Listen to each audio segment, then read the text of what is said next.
మన తెలుగు సంస్కృతి ఛానల్కి స్వాగతం. బాలలు, ఈరోజు మనం 10వ తరగతికి సంబంధించిన 8వ పాఠం జీవని దాని గురించి తెలుసుకుందాం. ఇక్కడ చదవండి, ఆలోచించి చెప్పండి అనే శీర్షికలో ఒక పేరా ఇచ్చారు కదా. ఇప్పుడు ఆ పేరాను చూద్దాం. ఈ పాఠాన్ని రచించినది డాక్టర్ వి చంద్రశేఖరరావు గారు. ఇప్పుడు పేరా చూద్దామా. అది 2021వ సంవత్సరం. టోక్యో పారా ఒలింపిక్ 50 మీటర్ల షూటింగ్ క్రీడా పోటీ ఫైనల్ జరుగుతోంది. షూటింగ్ అంటే ఏమిటి? ఇక్కడ ఒక లక్ష్యాన్ని ఇచ్చి దాన్ని సూటిగా గురి తప్పకుండా కాల్చి చూపించటం. ఆ పోటీ జరుగుతోందట, ఫైనల్. జనంతో కిక్కిరిసినటువంటి స్టేడియంలోకి చక్రాల కుర్చీ పైన ఒక మహిళ తొణకని ఆత్మస్థైర్యంతో ప్రవేశించింది. తొణకని ఆత్మస్థైర్యం అంటే ఏమిటి? తన మీద తనకి చెక్కు చెదరని ఆత్మవిశ్వాసం ఉండటం, దాన్నే తొణకని ఆత్మస్థైర్యం అని అంటారు. ఈ పోటీలో కాంస్య పథకాన్ని కైవసం చేసుకుంది ఆ అమ్మాయి. ఇక్కడ కాంస్యము అంటే ఏమిటి? మనకి ఖనిజాలు ఉంటాయి కదా, లోహాలు, వాటికి సంబంధించిందే ఈ కాంస్య పథకం. అంటే రాగి యొక్క మిశ్రమ ధాతువు అయినటువంటి కంచుతో చేసినటువంటి పథకం, దాన్నే కాంస్య పథకం అని అంటారు. అప్పటికే 10 మీటర్ల ఎయిర్ రైఫిల్లో బంగారు పథకాన్ని సాధించింది. ఆ మహిళే అవని లేఖరా. ఆ అమ్మాయి పేరేంటి? అవని లేఖరా. ఒకే పారా ఒలింపిక్స్లో 2 పథకాలని భారతదేశానికి అందించినటువంటి ఏకైక మహిళ ఆమె. తన 11 సంవత్సరాల వయసులో జరిగిన కారు ప్రమాదంలో 2 కాళ్ళు కోల్పోయి అంగవైకల్యం పొందిన అధైర్యపడలేదు. ఇది అసలైన విషయం. అన్ని అవయవాలు సరిగ్గా ఉన్నవాళ్లే మామూలు పనులు చేసుకోవటానికి కూడా బద్ధకంతో, సోమరిపోతుతనంతో వెనక ముందు ఆడే పరిస్థితుల్లో ఈ అమ్మాయికి కారు ప్రమాదంలో 2 కాళ్ళు కోల్పోయింది. అయినా సరే అధైర్యపడకుండా తన చదువును కొనసాగిస్తూనే తల్లిదండ్రుల ప్రోత్సాహంతో తనకిష్టమైన షూటింగ్ అకాడమీలో చేరి, అంటే సంస్థలో చేరి శిక్షణ పొందింది. అంటే షూటింగ్ ఎలా చేయాలి అనే దాంట్లో శిక్షణ పొందింది, నేర్చుకుందనమాట. షూటింగ్ విభాగంలో మన దేశానికి స్వర్ణ పథకం అందించినటువంటి అభినవ్ బింద్రాను ఆదర్శంగా తీసుకుంది. ఈ అభినవ్ బింద్రా ఎవరు? ఇతను సెప్టెంబర్ 28వ తారీఖు 1982లో డెహ్రాడూన్లో డాక్టర్ ఏఎస్ బింద్రా, బబ్లీ బింద్రా అనే దంపతులకు జన్మించాడు. ఇతను కూడా షూటర్, క్రీడాకారుడు. ఇతన్ని చూసే ఈ అమ్మాయి షూటింగ్ క్రీడాకారిణిగా స్ఫూర్తిని పొందింది. అభినవ బింద్రా నుంచి ప్రేరణని, స్ఫూర్తిని పొందింది. అదే విభాగంలో రాణించి 2021లో రాజీవ్ ఖేల్ రత్న అవార్డును, 2022లో రాష్ట్రపతి చేతుల మీదుగా పద్మశ్రీని అందుకుని ఎందరికో ఆదర్శంగా నిలిచింది. చూడండి ఎన్ని అవార్డులు సాధించిందో ఈ అమ్మాయి. రాష్ట్రపతి చేతుల మీదుగా అవార్డుని అందుకుంది, రాజీవ్ ఖేల్ రత్న అనే అవార్డు. జీవితంలో ఏదైనా సాధించడానికి సంకల్ప బలం ఉండాలే కానీ శారీరక వైకల్యం ఎంత మాత్రం అడ్డు కాదని నిరూపించింది. సంకల్ప బలం అంటే నేను ఇది ఖచ్చితంగా చెయ్యాలి అని ఎవరైతే గట్టిగా నిశ్చయించుకుంటారో వాళ్ళు దానిని ఖచ్చితంగా చేసి చూపిస్తారు. అలాంటిదే ఈ అమ్మాయి కూడా, అవని లేఖరా. ఈ అమ్మాయికి శారీరక వైకల్యం అంటే 2 కాళ్ళు లేవు. శారీరకంగా వైకల్యం ఉన్నా సరే మానసికంగా మంచి బలవంతురాలు. శారీరక వైకల్యాన్ని అధిగమించి ఎన్నో విజయాలని సాధించి చూపించింది. ఈ అవని లేఖరా సాధించినటువంటి పురస్కారాలు, అవార్డుల గురించి పాఠం చివరిలో చెప్పుకుందాం. ఇక్కడ రాష్ట్రపతి చేతుల మీదుగా అని అన్నారు కదా. ఇక్కడ మనకి చిత్రంలో రాష్ట్రపతి కనిపిస్తున్నారు కదా. ఆయన ఎవరు? మన 14వ రాష్ట్రపతి అయినటువంటి శ్రీ రామ్నాథ్ కోవింద్ గారు. ఈయన 25/7/2017 నుంచి 25/7/2022 వరకు మన భారతదేశానికి రాష్ట్రపతిగా చేశారు. ఈయన తల్లిదండ్రులు దేవి చరణ్ కటియార్, శ్యామ్ కాళీ దంపతులు. ఇప్పుడు ఈ పేరా కింద ప్రశ్నలు ఉన్నాయి చూడండి. అవని లేఖరా ఘనత ఏమిటి? ఏంటి అమ్మాయి యొక్క ఘనత, గొప్పతనం ఏమిటి? పారా ఒలింపిక్స్లో ఒకేసారి 2 పతకాలు సాధించినటువంటి తొలి భారతీయ మహిళగా ప్రసిద్ధి పొందటమే ఈ అమ్మాయి యొక్క ఘనత. అవని లేఖరా ఎవరిని ఆదర్శంగా తీసుకుంది? ఇందాక చెప్పుకున్నాం కదా మనం. అవని లేఖరా అభినవ్ బింద్రా అనే అతన్ని, క్రీడాకారుణ్ణి స్ఫూర్తిగా తీసుకుంది. పై పేరా నుండి మీరేం గ్రహించారు? సంకల్ప బలం ఉంటే మనం ఎన్నో విజయాలని సాధించవచ్చు అనేది మనం గ్రహించాం. ఈ పాఠం యొక్క ఉద్దేశం చూద్దాం ఇప్పుడు.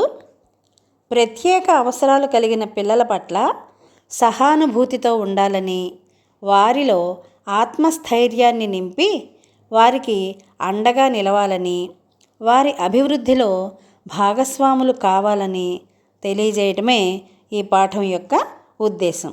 ఇక్కడ ప్రత్యేక అవసరాలు అన్నారు కదా. ప్రత్యేక అవసరాలు అంటే ఏమిటి? ఇప్పుడు మామూలుగా మనకి తినడానికి తిండి, కట్టుకోవటానికి బట్టలు, ఉండటానికి ఇల్లు, ఇవి ప్రతి మనిషికి కూడా సాధారణంగా ఉండేటటువంటి అత్యవసరాలు. కానీ ఇక్కడ ప్రత్యేక అవసరాలని అంటున్నారు. ప్రత్యేక అవసరం అంటే శారీరకంగా కానీ మానసికంగా కానీ కొన్ని లోపాలు ఉంటాయి మనుషులకి. అలాంటి వాళ్ళనే ప్రత్యేక అవసరాలు గల మనుషులు అని అంటారు. వాళ్ళకి సహాయం చేయటం కోసం ఎవరో ఒకరు ప్రత్యేకంగా వాళ్ళ పక్కన ఉండాలి. ఇంకొంతమంది అయితే వాళ్ళ పనులు కూడా వాళ్ళు చేసుకోలేనటువంటి స్థితిలో ఉంటారు. వాళ్ళని ప్రత్యేక అవసరాలు కలిగిన పిల్లలు అని అంటారు. వాళ్ళ పట్ల మనం చాలా జాగ్రత్తగా వ్యవహరించి వాళ్ళలో ఆత్మస్థైర్యాన్ని అంటే ధైర్యాన్ని నింపి వాళ్ళకి అండగా నిలిచి వారు అభివృద్ధి అయ్యేలాగా మనం చేయటమే ఈ పాఠం యొక్క ఉద్దేశం. ఇప్పుడు కవి పరిచయం చూద్దామా? వర్ధమాన కథా రచయితలలో డాక్టర్ వి చంద్రశేఖరరావు గారు ఒకరు. ఈయన మహాలక్ష్మి దేవసహాయం అనే దంపతులకు ప్రకాశం జిల్లాలో జన్మించారు.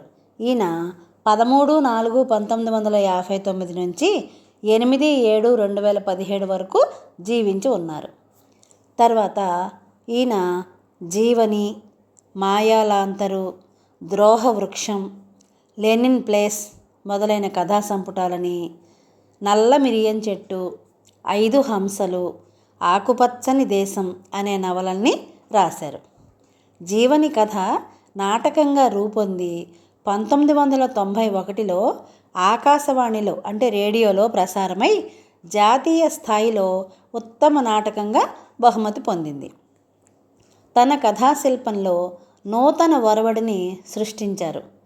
ఈ పాఠం వీరి జీవని కథల సంపుటి నుండి గ్రహించబడింది. తర్వాత ప్రక్రియ. ఇది కథా ప్రక్రియ. కథ, కథానిక అనేవి రెండూ కూడా నేడు పర్యాయ పదాలుగా వాడుతున్నాం. అంటే ఒకదానికొకటి సంబంధించిన పదాలుగా వాడుతున్నాం. కథ అనేది సాహిత్య ప్రక్రియ. వ్యక్తి జీవితంలోని ఒక ముఖ్య సన్నివేశాన్ని కానీ సంఘటనల మధ్య సంబంధాన్ని కళాత్మకంగా ఇది చిత్రిస్తుంది. క్లుప్తత అనేది దీని యొక్క ప్రథమ లక్ష్యం. పాత్రలు, నేపథ్యం, కథనం, జీవిత వాస్తవిక చిత్రణ ఇందులో ముఖ్యాంశాలుగా మనకి కనిపిస్తాయి. ఈ పాఠం పేరు జీవని. అసలు జీవని అంటే అర్థం ఏమిటో తెలుసా? రచయిత గారు చాలా లోతుగా విశ్లేషించి ఈ పేరు పెట్టారేమో అనిపిస్తోంది. జీవని అంటే చాలా అర్థాలు ఉన్నాయి. జీవితం, జీవితాన్ని ఇచ్చేది, జీవించేది, దివ్యమైనది, సామర్థ్యం కలిగినది, కళాత్మకత, సృజనాత్మకత కలది, స్నేహశీలి, ఆత్మగౌరవం కలిగినది, ఉత్సాహభరితమైనది, సున్నితమైనది, దయ కలిగినది. ఇలా ఇన్ని అర్థాలు ఉన్నాయి ఈ జీవని అనే ఒక్క పదానికి. చూడండి ఎంత బాగుంది పేరు. ఇప్పుడు పాఠంలోకి వెళ్ళిపోదామా? నా స్వప్న ప్రపంచం మీద ఇంత నిర్లజ్జగా దాడి చేయటానికి వీళ్ళకి ఏం అధికారం ఉంది? 30 ఏళ్ల ఎడారిలో ఆశలన్నీ వదులుకున్న తరుణంలో ఒక మహాద్భుతంలా జరిగిందా సంఘటన. ఈ 6 ఏళ్లలో ఎన్నో క్లినిక్ల చుట్టూ తిరిగాను. ఇది ఒక ఆవిడ చెబుతోంది, తన స్వాగతం అన్నమాట. ఇది తన యొక్క కథని మనకి చెబుతోంది. ఎన్నో క్లినిక్లు అంటే ఎన్నో ఆసుపత్రుల చుట్టూరా తిరిగిందిట 6 సంవత్సరాల నుంచి. 30 ఏళ్ల ఎడారిలో అంటే తన యొక్క వయసు 30 ఏళ్ళు. అప్పటి వరకు ఆవిడ జీవితంలో ఎలాంటి మంచి జరగలేదు.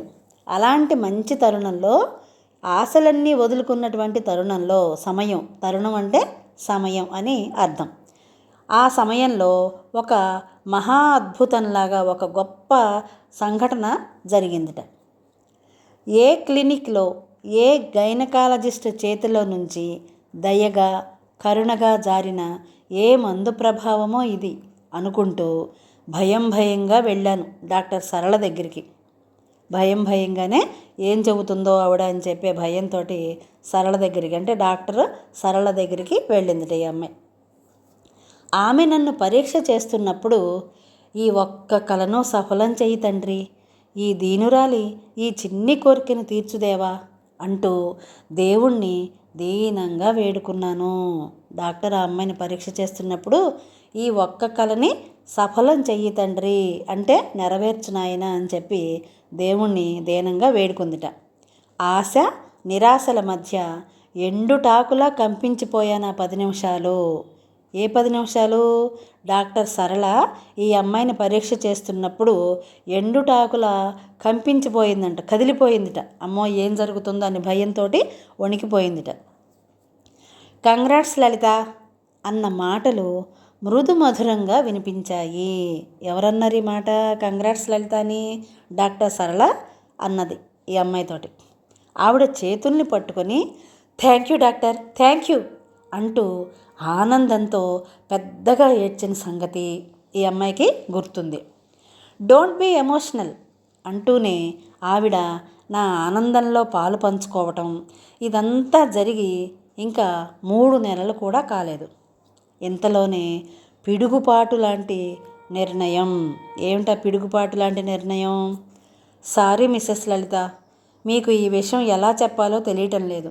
ఆలస్యంగా గర్భవతులయ్యే స్త్రీలలో చాలా అరుదుగా జరుగుతుంది ఇలా. పుట్టబోయే పిల్లలు మెదడు పెరగకుండా ఉంటారు.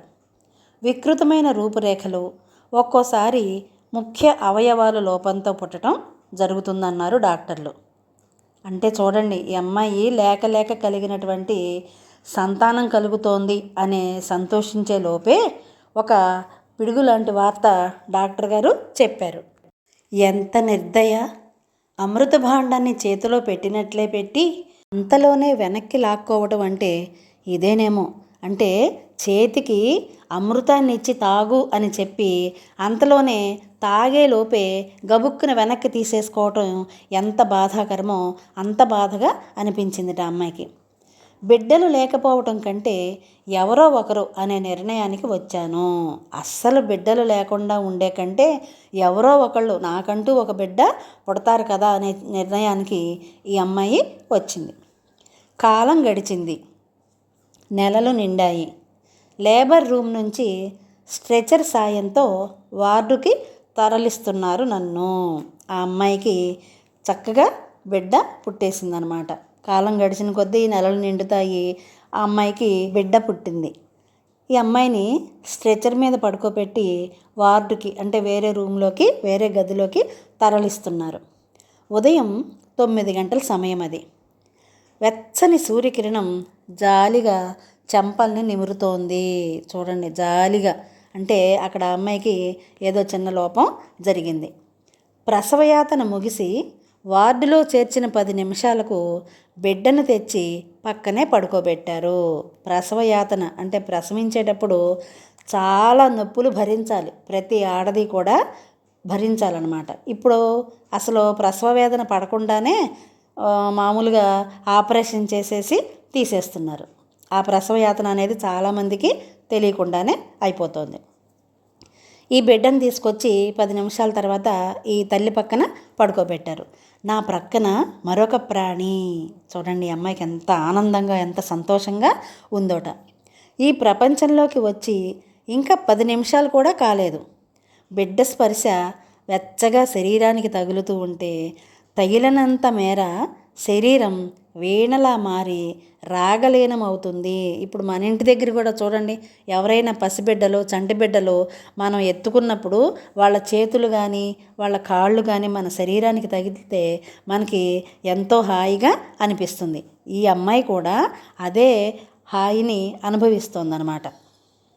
పుట్టిన బిడ్డ గురించి డాక్టర్ నా చెవి దగ్గర గుసగుసలాడింది.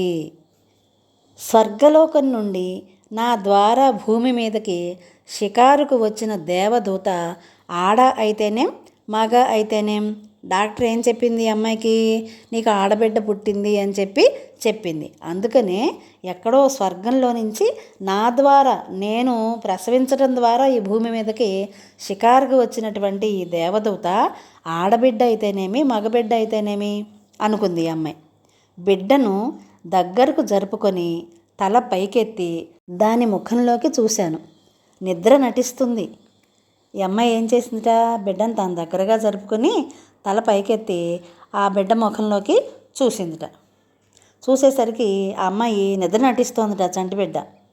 కనురెప్పల తలుపున చాటున ఏ తీయని కలలు దాగున్నాయో, ఏం కలలు కంటోందో, ఎలాంటి తీయని కలలు కంటోందో అని అనుకుంటోంది.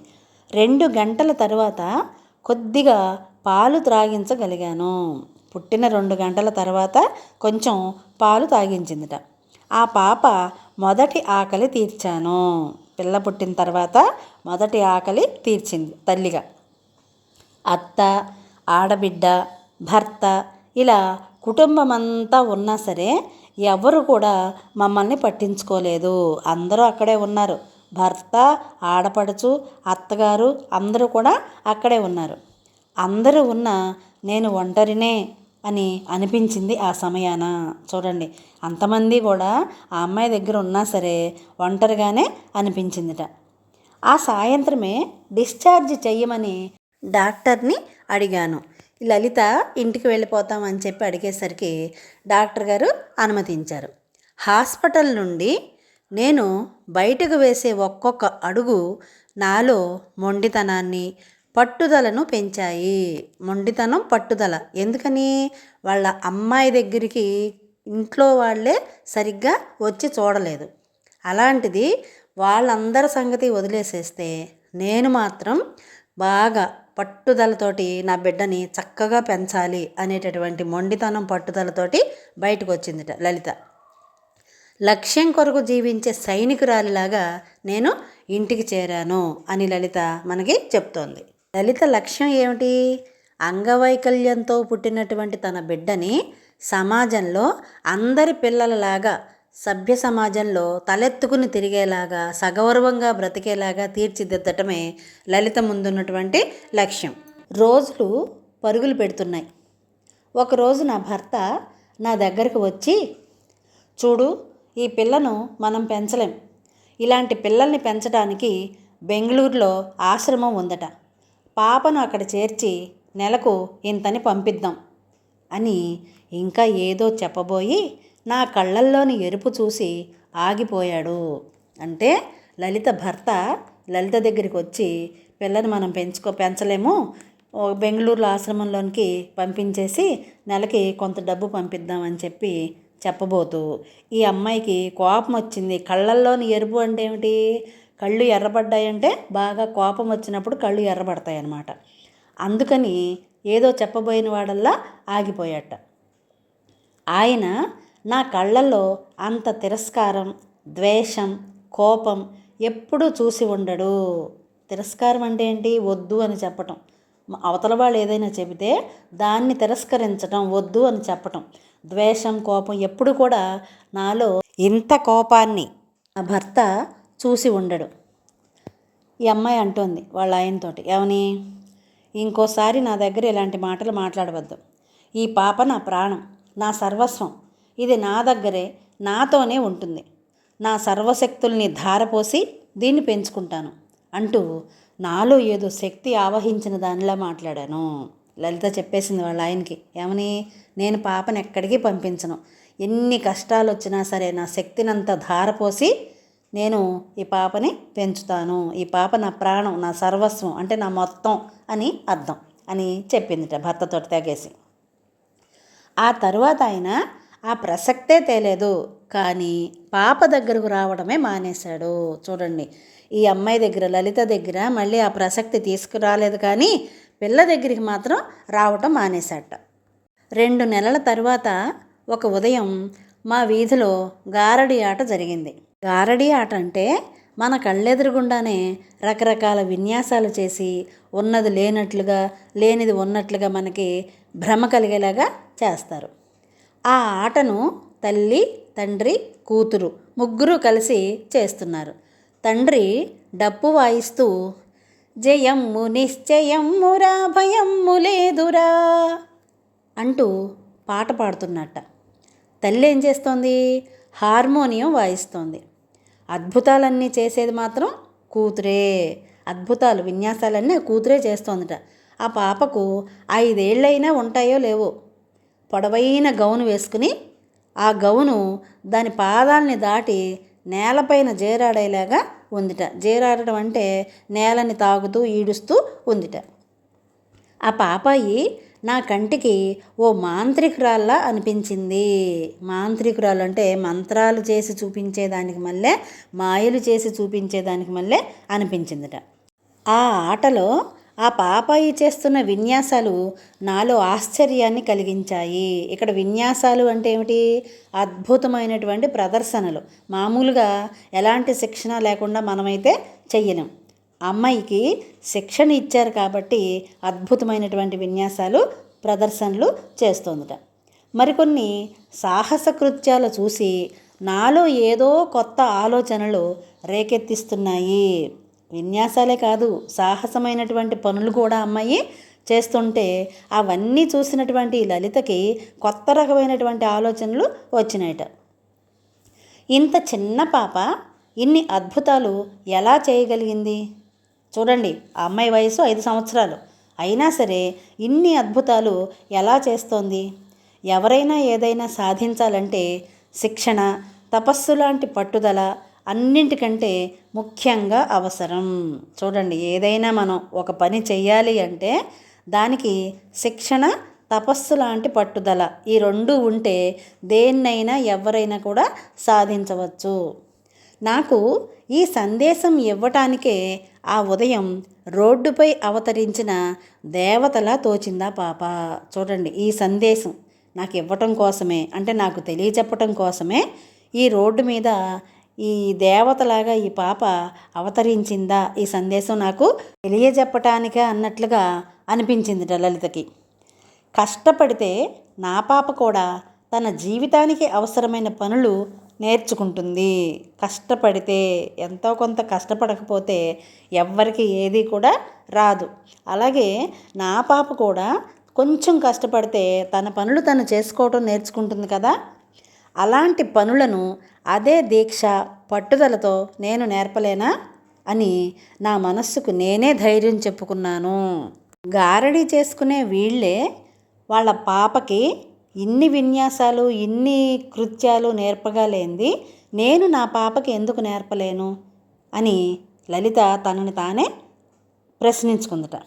ఆట ముగిసింది. ఆ పాప ఇంటింటికి వెళ్ళి పైసలు తీసుకుంటూ నా దగ్గరకు వచ్చి నిలబడింది. అందరి దగ్గరికి వెళ్ళి పైసలు తీసుకుని తన దగ్గరికి కూడా, అంటే లలిత దగ్గరికి కూడా వచ్చి నిలబడిందిట. అప్పుడు ఆ పాపాయి చేతిలో 10 రూపాయల నోటు పెట్టి, నీ పేరేంటి అన్నాను. లలిత 10 రూపాయలు ఇచ్చి ఆ పిల్లకి నీ పేరేంటి అని అడిగిందిట. జీవమ్మంది. ఇక్కడ చిన్నపిల్ల కదా, జీవమ్మ ప్లస్ అండి, జీవమ్మండి అంటానికి జీవమ్మంది అని చెప్పిందిట ఆ పాప. చిరునవ్వుతో థ్యాంక్ యూ జీవని సీనియర్ అన్నాను. లలిత ఆ పిల్లతోటి అందిట, థ్యాంక్ యూ జీవని సీనియర్ అంటే ముందుగా పుట్టింది అని అర్థం. అర్థం కాని కళ్ళతో చూస్తూ వెళ్ళిపోయిందా పాప. ఈ లలిత థ్యాంక్ యూ జీవని సీనియర్ అనే మాటకి అర్థం ఆ అమ్మాయికి తెలియలేదు. అలాగే అర్థం కాని కళ్ళతో చూసుకుంటూ వెళ్ళిపోయిందిట. ఆ పేరు నాకు ఇష్టమే అన్నట్లుగా లోపల జీవని జూనియర్ అంటే తనకి పుట్టినటువంటి పాప, చిన్న పాప కేర్మని ఏడుస్తుంది. అంటే ఇక్కడ జీవమ్మ 5 ఏళ్ల పాప కాబట్టి సీనియర్ అని, తనకి పుట్టిన పాప చంటిపిల్ల కాబట్టి జూనియర్ అని లలిత మనకి చెప్తోంది. ఒకరోజు నేను పిల్లలకు వేసే టీకాల కోసమని ఆసుపత్రికి వెళ్ళి వస్తున్నాను. చంకలో జీవని, భుజంపై వేలాడే హ్యాండ్ బ్యాగ్. సిటీ బస్సు నిండుగా ఉంది. అంటే ఏమిటి ఇక్కడ? చంకలో జీవనను ఎత్తుకుని భుజం మీదేమో వేలాడేటటువంటి హ్యాండ్ బ్యాగ్ ఉంది. సిటీ బస్సు నిండుగా ఉంది అంటే జనం ఉన్నారు బాగా బస్సు నిండా. ఆ జనం అరుపుల మధ్య పాపను నాకు ఇవ్వమ్మా అంటూ జీవనిని అందుకున్నాడు ఒక వృద్ధుడు. ఒక పెద్ద ఆయన జీవనుని పాపను నాకు ఇవ్వమ్మా అని చెప్పి జీవనని తీసుకున్నట్ట. నెరిసిన జుట్టు, కాంతివంతమైన కళ్ళు, గొంతులో పొంగి పొర్లుతున్న అనురాగంతో జ్ఞానదీపంలా ఉన్నాడు ఆయన. చూడండి ఆ పెద్ద ఆయన ఎలా ఉన్నట్ట, జుట్టు నెరిసిపోయింది, కళ్ళు మాత్రం మంచి కాంతివంతంగా ఉన్నాయట. ఆ గొంతులో పొంగి పొర్లుతున్న అనురాగం, ప్రేమ కనపడుతోందట. ఒక జ్ఞానదీపంలాగా ఉన్నట్టు ఆయన. జ్ఞానదీపం అంటే ఏంటి? జ్ఞానం అనేది దీపము, రూపక సమాసం అవుతుంది ఇది. జ్ఞానదీపంలాగా ఆయన ప్రకాశిస్తూ ఉన్నట్ట. స్టేజీ దగ్గర ఆయన నాతో పాటు దిగాడు. లలిత ఎక్కడైతే దిగిందో ఆయన కూడా అక్కడే దిగట. థ్యాంక్స్ అంటూ పాపను అందుకోబోతుండగా ఇంటిదాకా ఆహ్వానించవా అన్నాడట ఆ పెద్ద ఆయన నవ్వుతూ. రండి అంటూ ఇంటి వైపుకి దారి తీసిందిట లలిత. సుమారు 2 గంటలు ఆ వృద్ధుడు జీవనితో ఆప్యాయంగా గడుపుతూ నాతో ఇలా అన్నాడు, లలితతో ఇలా అన్నట్ట. ఏమని? ఈ క్షణం నువ్వు నాకెంతో సన్నిహితమైన దానివి అనిపిస్తుంది. ఎందుకంటే నువ్వు అనుభవిస్తున్న ఈ స్థితిని నేను, నా భార్య అనుభవించాము. జీవని లాంటి పిల్లలకు ఈ ప్రపంచంలో కొదవలేదు. అంటే తక్కువేమీ లేరు. ఇలాంటి పిల్లలు ఈ ప్రపంచంలో చాలామంది ఉన్నారు. మీలాంటి తల్లులే అరుదు, నీలాంటి తల్లులే చాలా తక్కువగా ఉంటారు. మేము కూడా 20 సంవత్సరాల క్రితమే జీవని లాంటి పాపకు జన్మనిచ్చాము. ఆ పాప పేరు ప్రమోదిని అని, ఆమెను ఒక సైనికురాలిగా పెంచామని, 10వ తరగతి వరకు చదివించామని కూడా చెప్పారు. ఎందుకంటే ఇలాంటి పిల్లలకు చేయూతనిస్తే వారు కూడా మామూలు మనిషిలా బతకగలరని నిరూపించాలన్నదే మా ఆరాటం. అంటే జీవనితో పాటు ప్రమోదిని అనే అమ్మాయి కూడా ప్రత్యేక అవసరాలు కలిగినటువంటి పాప కాబట్టి వాళ్ళకి చేయూతనిస్తే, కొంచెం మనం చేయందిస్తే వాళ్ళు కూడా మామూలు మనిషిలాగానే బ్రతుకుతారు అని నిరూపించాలని ఈ పెద్దయిన వాళ్ళ దంపతులు ఆరాటపడుతున్నారు. మేము కన్న కలలు నిజమయ్యాయి అని చెబుతూ జీవితం అంటే కాస్త వెలుగు కాస్త చీకటి అన్నట్టు. నా పేరు విశ్వనాథన్, తెలుగువాణ్ణే. జీవని ఆత్మీయుల లిస్టులో నన్ను కూడా చేర్చుకో. జీవని ఎదుగుదలకు అవసరమయ్యే సహాయ సహకారాలు మా నుంచి ఎప్పుడూ ఉంటాయి అని చెప్పాడు ఆ పెద్దాయన. ఇక్కడ జీవితం అంటే కాస్త వెలుగు కాస్త చీకటి అన్నట్టు. అంటే అర్థం ఏంటి? ఒక్కొక్కసారి సుఖాలు వస్తాయి, ఒక్కొక్కసారి కష్టాలు వస్తాయి. కానీ ఏది శాశ్వతంగా ఉండదు. అవి వస్తాయి, ఇవి వస్తాయి. కానీ మనం తట్టుకుని ధైర్యంగా నిలబడాలి అని ఈ పెద్దయిన లలితతో చెప్పారు. విశ్వనాథం గారు గొప్ప మనస్తత్వ శాస్త్రవేత్త. అంటే ఏమిటి? మనస్సు మరియు ప్రవర్తనల గురించి శాస్త్రీయంగా అధ్యయనం చేసేవాళ్ళని మనస్తత్వ శాస్త్రవేత్తలు అని అంటారు. విశ్వనాథం గారు కూడా అలాంటి వైద్యులు అన్నమాట. జీవని వ్యక్తిత్వ వికాసానికి ఆయన చేస్తున్న ప్రయోగాలు, పాప యొక్క పెంపకానికి ఇచ్చే సూచనల ఫలితంగా జీవనిలో మంచి మార్పులు రాసాగాయి. అంటే మంచి మార్పులు వస్తున్నాయి. ఆ మార్పులు నాలో గొప్ప అనుభూతిని కలిగించాయి. గొప్ప అనుభూతిని అంటే చాలా గొప్పగా అనిపించినట. ఆ పిల్లలో జీవనిలో వచ్చేటటువంటి మార్పులను చూసి లలిత చాలా సంతోషపడుతోంది. సత్వం లేని జీవకణాల్లో కొద్ది కొద్దిగా ఊపిరి రగిలి నెమ్మదిగా 4 ఏళ్లకు అడుగులు వేయటం నేర్చుకుంది జీవని. చూడండి, మామూలుగా పిల్లలు సంవత్సరం లోపు కొంతమంది నడుస్తారు, సంవత్సరం దాటిన తర్వాత కొంతమంది నడుస్తారు. కానీ ఈ జీవని కాళ్ళల్లో సత్వం లేదు, అంటే శక్తి లేదు. కాబట్టి కొద్ది కొద్దిగా ఈ అమ్మాయి నిదానంగా ఊపిరి రగిలి, అంటే జీవకణాల్లో ఊపిరి వచ్చి ప్రాణం వచ్చి నిదానంగా 4 ఏళ్లకు అడుగులు వేయటం నేర్చుకుందిట. అదొక మహాపోరాటం. అది ఒక మహాపోరాటం. ఏంటా పోరాటం అంటే పెద్ద పోరాటంట. ఆ అమ్మాయి అడుగులు వేయటానికి, నడవటానికి చాలా ఇబ్బంది పడి చివరికి ఎలాగైతే దాంట్లో విజయాన్ని సాధించింది, నడవటం నేర్చుకుంది. వెదురు పొంగు వేణువుగా కావటానికి పడిన శ్రమ. వేణువు అంటే పిల్లనగ్రోవి. ఆ వాసం మొక్కని పిల్లనగ్రోవిగా మార్చడానికి ఎంత శ్రమ అయితే పడతారో, అలాగే ఈ జీవని యొక్క జీవకణాల్లో బలం తీసుకురావటానికి అంత శ్రమ పడవలసి వచ్చింది. అంటే లేశమైన వెలుగు సోకని అంధకారంలో పడుతూ చేస్తున్న ప్రయాణం.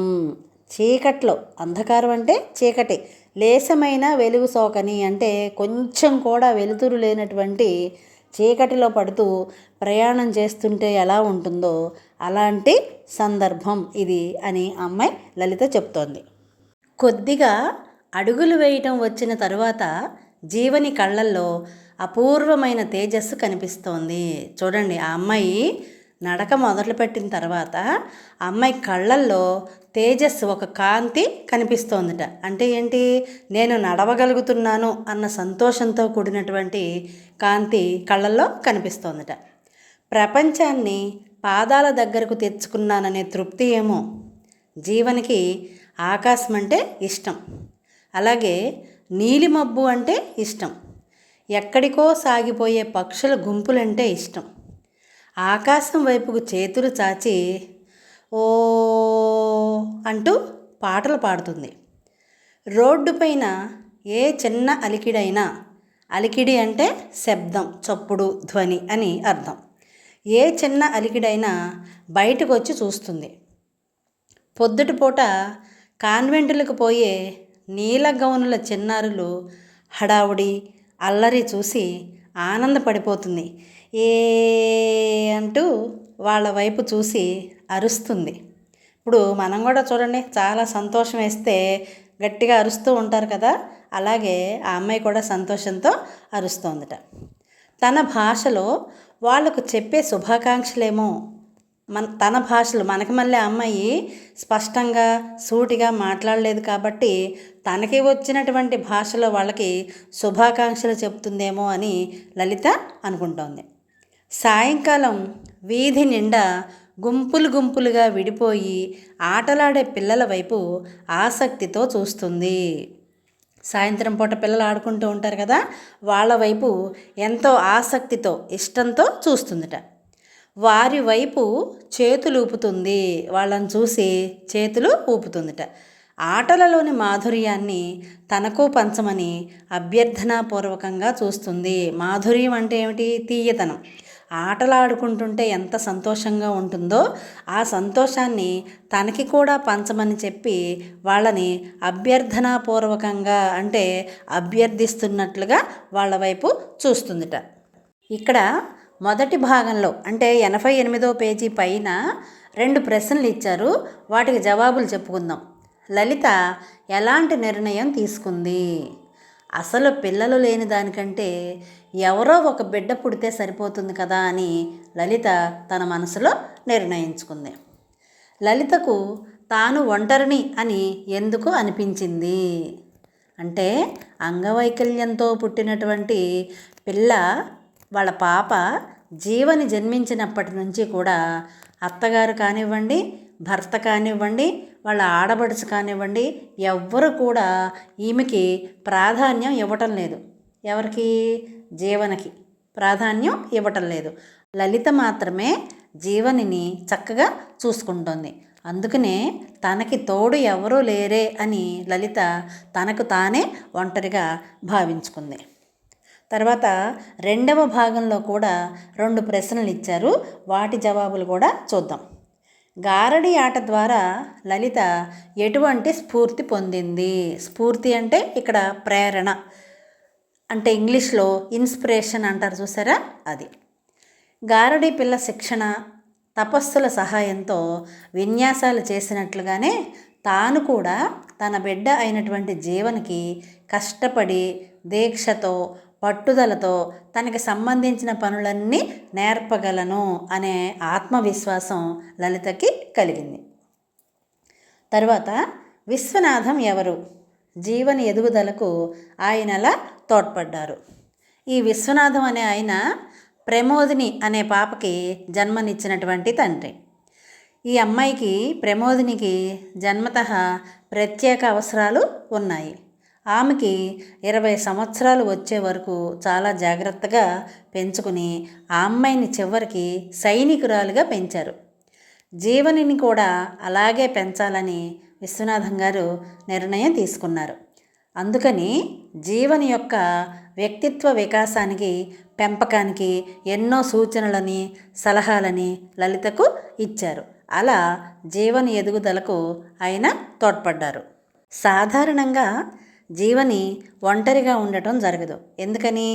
ప్రత్యేక అవసరాలు కలిగినటువంటి పాప కాబట్టి ఆ పాపని ఒంటరిగా వదలరు.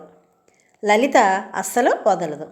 తప్పనిసరిగా ఒకవేళ బయటకు వెళ్ళవలసి వస్తే గేటు తాళం వేసేసి వెళుతూ ఉంటారనమాట. ఒకరోజు సాయంకాలం బజారుకి వెళ్ళి వస్తున్నాను. లలిత ఒకరోజు సాయంత్రం పూట బజారుకి వెళ్ళి వస్తోందిట. ఇల్లు చేరేసరికి గేటు తెరిచి ఉంది. తాళం పగులగొట్టబడి ఉంది. భయంతో కొయ్యబారిపోయాను. వణుకుతున్న పాదాలతో లోపలికి అడుగుపెట్టాను. అక్కడ అపురూపమైన దృశ్యం, అంటే ఇంతకుముందు నేను ఎప్పుడూ చూడనటువంటి మంచి దృశ్యాన్ని నేను చూశాను. ఏమిటా దృశ్యం? 10 మంది పిల్లలు ఒక చోట చేరి బొమ్మలతో ఆడుకుంటున్నారు. వాళ్ళ మధ్య మా జీవని కూడా ఉంది. అది పెళ్ళి ఆట కాబోలు. జీవని చేతిలో పెళ్లి కూతురు బొమ్మ, ఇంకొక పాప చేతిలో పెళ్లి కొడుకు బొమ్మ ఉన్నాయి. మరో చోట చిన్న చిన్న గిన్నెలతో విందు భోజనం. ఆనందం, అరుపులు, కోలాహలం, అంటే సందడి, చప్పట్లు, ఆ తోట, ఆ పరిసరాలు, అదంతా దేవతల రాజ్యంలాగా ఉంది. పిల్లల ప్రపంచంలో వ్యతిరేక ఆలోచనలు అనేవి ఉండవు. అన్నీ కూడా మంచి ఆలోచనలే ఉంటాయి. ఎందుకని? వాళ్ళ మనసులలో కుట్రలు, కుతంత్రాలు, కళ్ళ కపటం, మాయలు ఇలాంటివి ఏమీ కూడా, స్వార్థం ఉండవు. కాబట్టి వాళ్ళందరూ కూడా, అందుకనే పిల్లలు దేవుడు ఒకటే అని అంటారు. అందుకే ముందు వారందరూ జీవనిని గేలి చేసిన, అంటే ఎగతాళి చేసిన తరువాత సాదరంగా తమ బాహువులలోకి తీసుకున్నారు. సాదరంగా అంటే ప్రేమతోటి ఆదరంగా వాళ్ళ చేతుల్లోకి తీసుకున్నారు. బాహువులు అంటే చేతులు, చేతుల్లోకి చక్కగా ప్రేమగా జీవనిని తీసుకున్నారట. ముందేమో గేలి చేశారు, హేళన చేశారు, ఎగతాళి చేశారు. కానీ తర్వాత చక్కగా ఆ పాపని ప్రేమగా చేతుల్లోకి తీసుకోవటం మొదలుపెట్టారు. విశ్వనాథం గారి సూచన మేరకు జీవనిని పాఠశాలలో చేర్పించాము. విశ్వనాథం గారు సూచించారు మాకు, ఈ పాపని పాఠశాలలో చేర్పించండి అని. కొంతకాలానికి ఆ తరగతి టీచర్ నన్ను పిలిచింది. ఏమని చెప్పింది లలితకి వాళ్ళ టీచరు? అఆలు రాయమంటే ఆకాశాన్ని మబ్బుల్ని గీస్తుంది. ABCDలు రాయమంటే చెట్లని, ఎగిరే పక్షుల్ని గీస్తుంది. పాప బళ్ళో చేరి సంవత్సరం దాటుతోంది. ఇంతవరకు వర్ణమాల రాలేదు. వర్ణమాల అంటే అక్షరాలన్నమాట, అవి రాలేదు అని జీవని గురించి ఆ టీచర్ లలితకి ఫిర్యాదు చేసింది. ఎంత నేర్చుకుంది అని కాక, నేర్చుకోవటానికి ఎంత పెనుగులాడుతుందో గమనించండి. నెమ్మదిగానే దాని మస్తిష్కం గ్రహిస్తుంది. మస్తిష్కం అంటే తల అంటే నీకు బుర్ర ఉందా అని అంటాం కదా, గ్రహిస్తున్నావా నీకు బుర్ర ఉందా అంటాం కదా, అలా మనం గ్రహించేది తలలో ఉన్నటువంటి మెదడు కదా, అది మస్తిష్కం గ్రహిస్తుంది అని చెబుతోంది. వందల కొద్ది పిల్లలకు మీరు విద్య నేర్పి ఉంటారు, కొన్ని వందల మంది పిల్లలకి మీరు చదువు నేర్పి ఉంటారు. కానీ జీవని లాంటి పాప మీకు తటస్థపడి ఉండదు. మా జీవని లాంటి పాప ఇంతవరకు మీకు ఎదురుపడి ఉండదు. అంటే మీరు అలాంటి పాపలకి చదువు చెప్పి ఉండరు. జీవనిని ఒక ఛాలెంజ్గా తీసుకోండి. అంటే ఒక మామూలు పిల్లలాగా కాకుండా, మామూలు ఆడపిల్లలాగా కాకుండా, మామూలు విద్యార్థిగా కాకుండా ఒక ఛాలెంజ్గా, అంటే ఒక సవాల్గా తీసుకోండి. మనం సామాజికంగా వెనుకబడిన వాళ్లకు ప్రత్యేక శిక్షణనిచ్చి కోడి పిల్లల్ని రెక్కల చాటున పొదుపుకొని పెంచుకున్నట్లుగా పెంచుతున్నాం. కోడి పిల్లల్ని రెక్కల చాటున పొదుపుకొని అంటే ఏమిటి? కోడి ఏం చేస్తుంది? గుడ్లని పొదికి ఆ పిల్లలు పెరిగి పెద్దయి స్వతంత్రంగా జీవించేంత వరకు కూడా దాని రెక్కలతో కప్పి వాటిని చక్కగా కాపాడుకుంటుంది. అలాగే మనం కూడా పెంచుతున్నాం. ఎందుకు? ఈ విజ్ఞానం, నాగరికత, ఆధునిక జీవితంలోని మాధుర్యం అందరికీ సమంగా పంచుతామనే కదా. ఈ విద్య అనేది అందరికీ సమానంగా పంచగలిగేలా ఉండాలి. అంతేగాని కొంతమందికి ఒక రకంగా, ఇంకొంతమందికి వేరే రకంగా ఉండకూడదు. విద్య, విజ్ఞానం, నాగరికత, ఆధునిక జీవితంలో ఉన్నటువంటి మాధుర్యం అందరికీ సమానంగా పంచబడాలి. అలాగే మానసికంగా వెనుకబడ్డ పిల్లల్ని కూడా ఓపికతో, అనురాగంతో వారిలో ఆత్మస్థైర్యాన్ని నింపి ముందుకు నడిపిద్దాం. చూడండి, మామూలుగా ఉన్న పిల్లలకి ఎవరైనా చదువు చెప్తారు, కానీ కొంతమంది ఉంటారు మానసికంగా వెనుకబడ్డ పిల్లలు. అంటే వాళ్ళు మామూలు పిల్లలు గ్రహించినంత త్వరగా ఏ విషయాన్ని కూడా గ్రహించలేరు. అలాంటి వాళ్ళని మానసికంగా వెనుకబడ్డ పిల్లలు అని అంటారు. వాళ్ళని మనం ఓపికతోటి, చాలా ఓపికతోటి, అనురాగంతో, ప్రేమతో వారిలో ఆత్మస్థైర్యాన్ని నింపాలి. నేను ఇది చేయగలను అనే నమ్మకాన్ని వాళ్ళకి మనం కలిగించాలి. వారి అభివృద్ధికి తోడ్పడదాం. జీవని తల్లిగా కాదు, మార్పును కోరే మహిళగా మిమ్మల్ని అభ్యర్థిస్తున్నాను. జీవని ప్రత్యేక అవసరాలు గల పాప. తనపై ప్రత్యేక శ్రద్ధ చూపండి.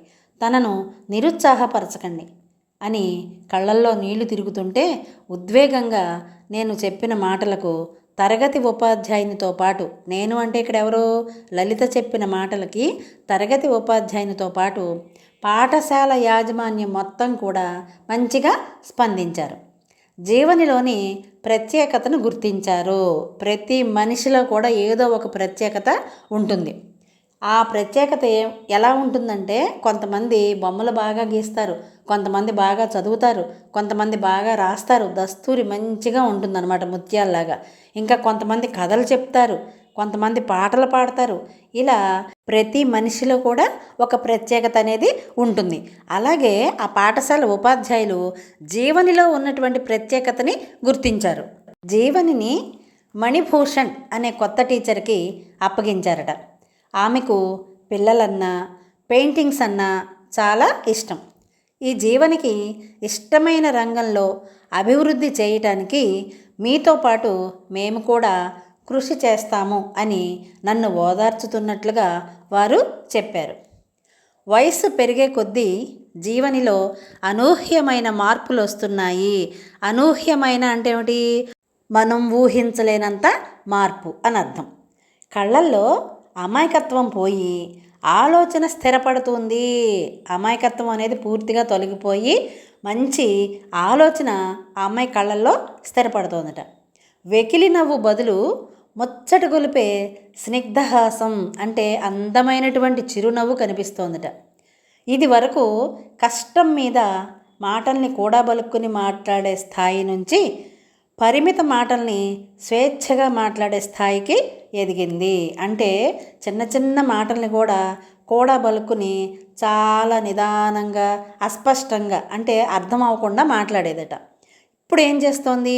పరిమిత మాటల్ని, అంటే చిన్న చిన్న పదాన్ని స్వేచ్ఛగా మాట్లాడేటటువంటి స్థాయికి, అర్థమయ్యేలాగా మాట్లాడే స్థాయికి ఎదిగింది. చదువుతో పాటు తనకిష్టమైన బొమ్మలను గీయటంలో అభివృద్ధి సాధించింది. అటు చదువు చదువుతోంది, అంతేకాకుండా తనకిష్టమైనటువంటి బొమ్మలను గీయటం అంటే చిత్రకళ అంటారు, దాంట్లో కూడా అభివృద్ధిని సాధించింది. మంచి మంచి బొమ్మలని గీస్తోంది. ఆ రోజు ఆదివారం. ఆ వేళ ఆకాశం కూడా హాలిడే మూడ్లో ఉంది, అంటే సెలవు కదా, అలా ఉందిట. తూర్పున సూర్యనేత్రం ఇంకా తెరుచుకోలేదు. సూర్యనేత్రం తెరుచుకోలేదు అంటే ఏమిటి అర్థం? సూర్యోదయం అవలేదు అని. జీవని ఇంకా నిద్ర లేవలేదు. ఎదురు చూడని అతిథిలా కాలింగ్ బెల్ మోగింది. జీవని ఇంకా నిద్ర లేవలేదు, సూర్యోదయం అవ్వలేదు. ఈలోపు ఎదురు చూడని అతిథిలా, మన ఇంటికి ఎవరు వస్తారో మనకు తెలియదు కదా, అట్లా చెప్పా పెట్టకుండా వచ్చే వాళ్ళని అతిథి అంటారు. అలా చెప్పా పెట్టకుండా వచ్చేటటువంటి ఎదురు చూడని అతిథిలాగా కాలింగ్ బెల్ మోగిందిట. తలుపు తీసి చూస్తే జీవని స్కూల్ ప్రధానోపాధ్యాయురాలు, class teacher Malini Rao, art teacher Manibhushan మొదలైన వారు ఆహ్లాదకరమైనటువంటి చిరునవ్వులతో ప్రత్యక్షమయ్యారు. అంటే ఎంతో ఆనందంగా చిరునవ్వు నవ్వుతూ వీళ్ళ ఇంటికి వచ్చారట.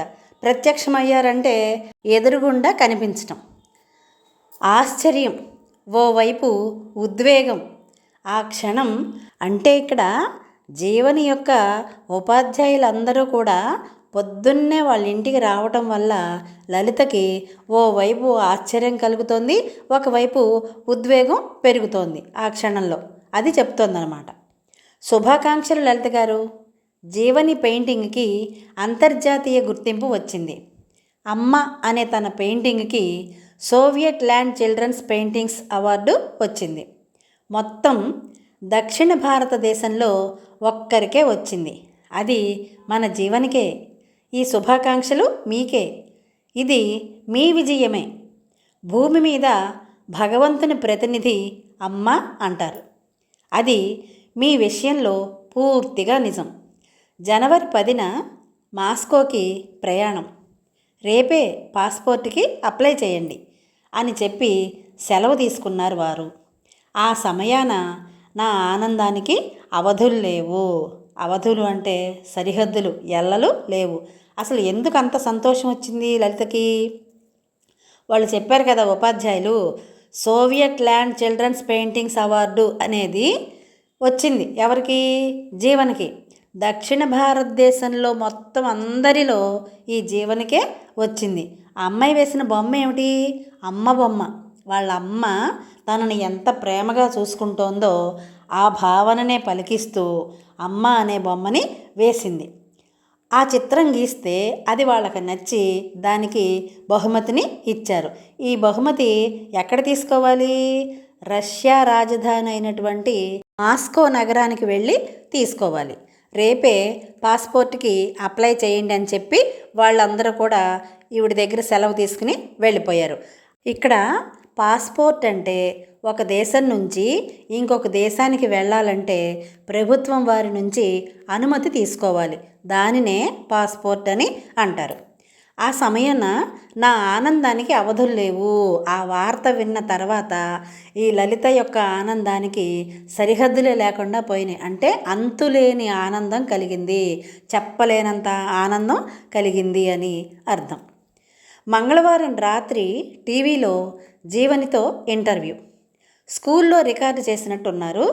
శ్రీవారు హడావుడి చేస్తున్నారు. శ్రీవారు అంటే ఎవరో? లలిత భర్త. హడావుడి చేస్తున్నట్ట, అంటే బాగా సందడి చేసేస్తున్నాడు. స్నేహితులందరినీ ఇంటికి పిలిచారు. ఇంట్లో పండుగ వాతావరణం, ఇల్లంతా సందడి సందడిగా. వాళ్ళ స్నేహితులు అంటే లలిత భర్త యొక్క స్నేహితులు వచ్చారు కదా, వాళ్ళతోటి అందరితోటి సరదాగా సంతోషంగా సందడిగా ఉందిట. అందరికీ వాళ్ళ యొక్క జీవనిని చూపించి షీఈజ్ మై ప్రైడ్ చైల్డ్ అని అందరికీ పరిచయం చేస్తున్నట్ట. చూడండి, మొన్నటి వరకునేమో అసలు ఆ పాప మొహం చూడలేదు, ఆ పాపని పట్టించుకోలేదు, ఆ పాప దగ్గరకు కూడా రాలేదు. ఇప్పుడు ఆ పాప మంచి పేరు ప్రఖ్యాతులు సంపాదించింది అనే ఒక్క కారణంతో నాకు గర్వకారణమైనటువంటి నా బిడ్డ ఈ అమ్మాయి జీవని అని పరిచయం చేశాట. ఈ హడావుడిని మౌనంగా గమనిస్తున్నాను. గమనిస్తున్నాను అంటే ఇక్కడ లలిత అదంతా మౌనంగా చూస్తోందిట. అప్పుడు 8 గంటలకు ప్రోగ్రాం మొదలైంది. కార్యక్రమం మొదలైంది 8ంటికి. సమయం 7 గంటలు. ముందుగా జీవని గురించి ఆ పాఠశాల ఉపాధ్యాయులు చెప్పిన విషయాలు టీవీలో వచ్చాయి. వాళ్ళ ఉపాధ్యాయులు ఉంటారు కదా, పాఠశాల ఉపాధ్యాయులు, వాళ్ళు జీవని గురించి కొన్ని విషయాలు చెప్పారట. అవన్నీ కూడా టీవీలో వస్తున్నాయి.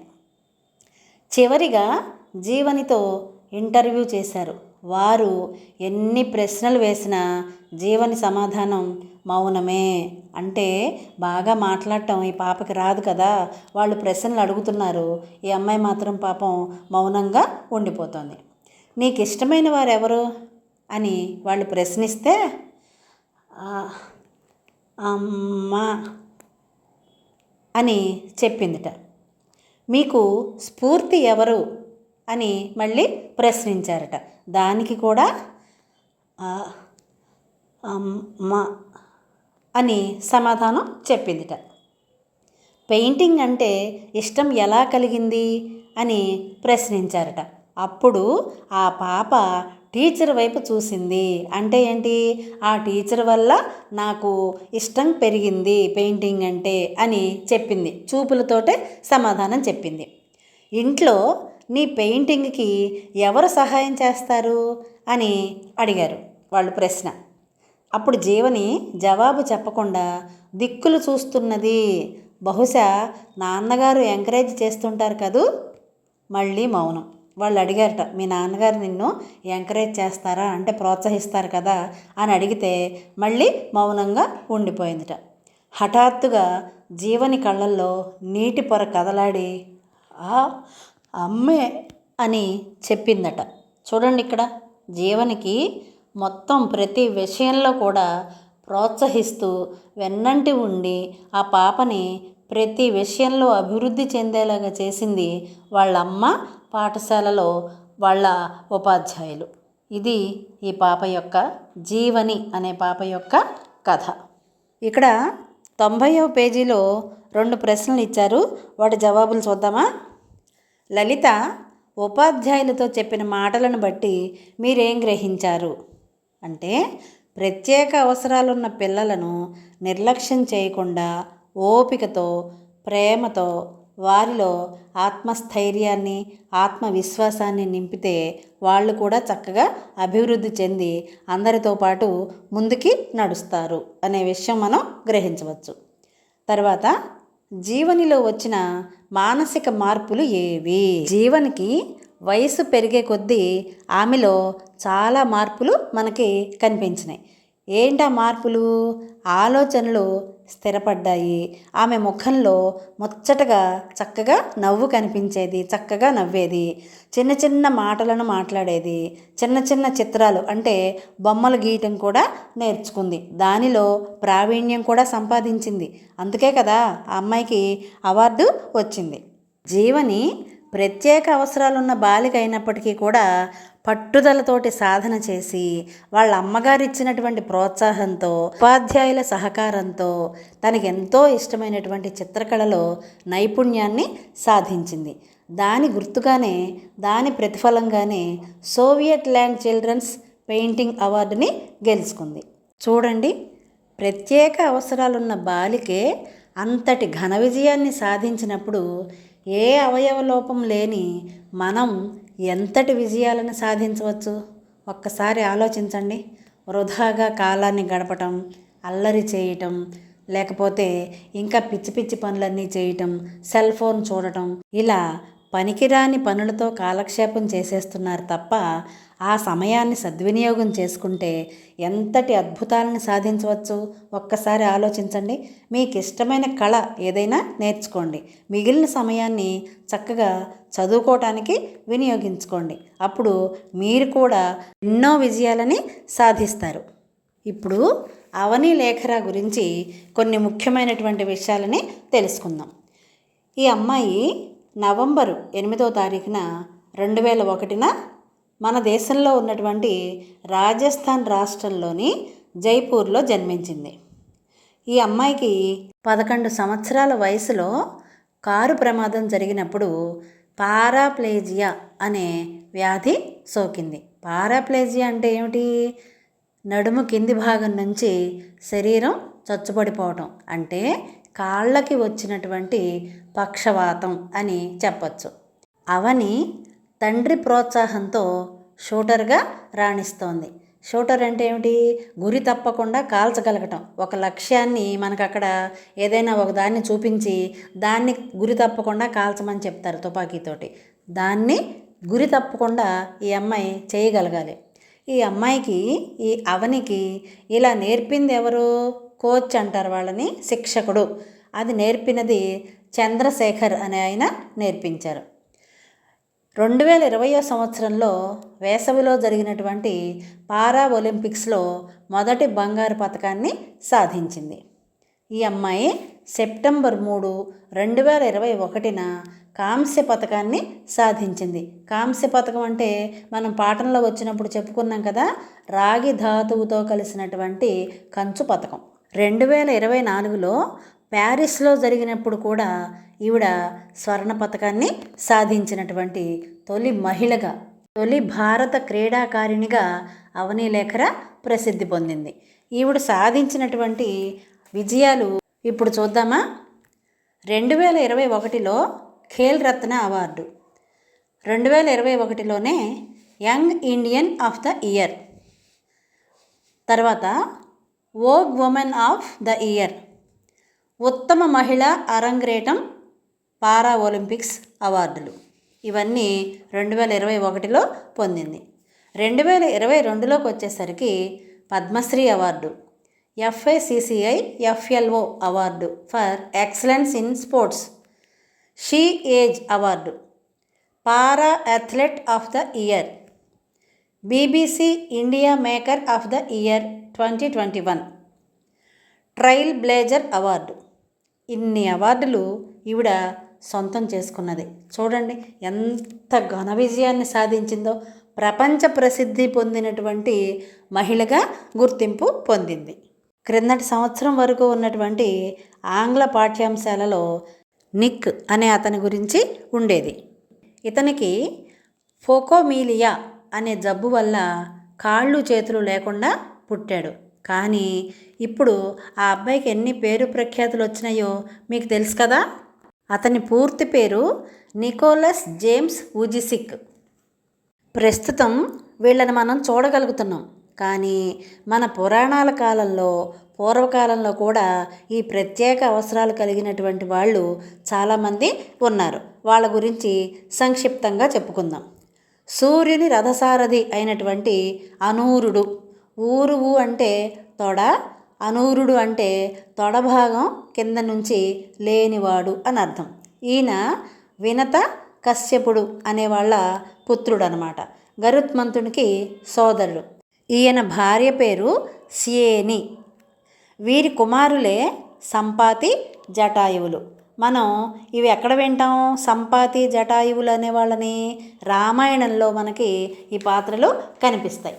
తర్వాత ఏకపాదుని పుత్రుడైనటువంటి అష్టావక్రుడు. ఈ అష్టావక్రుడు గర్భస్థ శిశువుగా ఉన్నప్పుడే తన తండ్రి వేద మంత్రోచ్చారణలో 8 తప్పులు పలికితే ఆ తప్పులను సరిదిద్దమని తల్లికి చెప్తాడు. దానికి ఆ తండ్రికి, ఏకపాదుడికి అహంకారం వచ్చేసేసి నన్నే తప్పు పడతావా అని చెప్పి ఆ 8 తప్పులు ఎత్తి చూపించావు కాబట్టి 8 వైకల్యాలతో, అంటే 8 వంకరలతో నువ్వు పుడతావు అని చెప్పి శపిస్తాడు. అష్టావక్రుడు అనే పేరు అందుకే వచ్చింది. అష్ట అంటే 8, వక్రములు అంటే వంకరలు అని అర్థం. అష్టావక్రుడు అనేది అలా పేరు వచ్చింది ఆయనకి.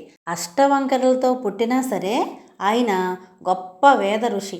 తన తెలివితేటలు, జ్ఞానంతో అత్యున్నతమైనటువంటి బ్రహ్మర్షి స్థానాన్ని పొందాడు. సీతాదేవి తండ్రి జనక మహారాజు ఉన్నారు కదా, ఆయనకి ఈయన అధికారికంగా గురువు అన్నమాట. ఆయన సంపాదించిన జ్ఞానాన్ని ప్రపంచానికంతటికీ తెలియచేయాలి అనే సదుద్దేశంతో అష్టావక్ర సంహిత అనే గ్రంథాన్ని రచించాడు. తరువాత ధృతరాష్ట్రుడు, కౌరవుల యొక్క తండ్రి, మనకు తెలుసు కదా, ఈయన పుట్టుకతోనే అంధుడు. తర్వాత శకుని, ధృతరాష్ట్రుని భార్య అయినటువంటి గాంధారికి సోదరుడు. ఇతడు అవిటివాడు, అంటే కుంటుతూ నడుస్తాడనమాట. తర్వాత మంధర, ఈ అమ్మాయి గూనిగా, ఒక కన్ను కనపడకుండా అంగవైకల్యంతో ఉంటుంది. తర్వాత శుక్రాచార్యుడు, ఈయనకి ఒక కన్ను మాత్రమే కనిపిస్తుంది. తరువాత శ్రీ మహావిష్ణువు యొక్క దశావతారాల్లో వామనుడు, ఈయన మరుగుజ్జు అన్నమాట. చూడండి, మన పురాణాల్లో కూడా ఎంతమంది ఈ ప్రత్యేక అవసరాలు కలిగినటువంటి వాళ్ళు ఉన్నారు. విన్నారు కదా పాఠం. ఇప్పుడు ప్రత్యేక అవసరాలు కలిగిన పిల్లల పట్ల, మనుషుల పట్ల మనం సహానుభూతితోటి చక్కగా వాళ్ళని ఎలాంటి నిందలు వేయకుండా, వాళ్ళని చులకనగా హేళనగా చూడకుండా, మనకి తోచినటువంటి సహాయం సహకారం అందించి మనం కూడా వాళ్ళ అభివృద్ధిలో భాగస్వాములు కావాలి. ఇలాంటి మరిన్ని వీడియోల కోసం చూస్తూనే ఉండండి మన తెలుగు సంస్కృతి ఛానల్. జై హింద్, జై భారత్.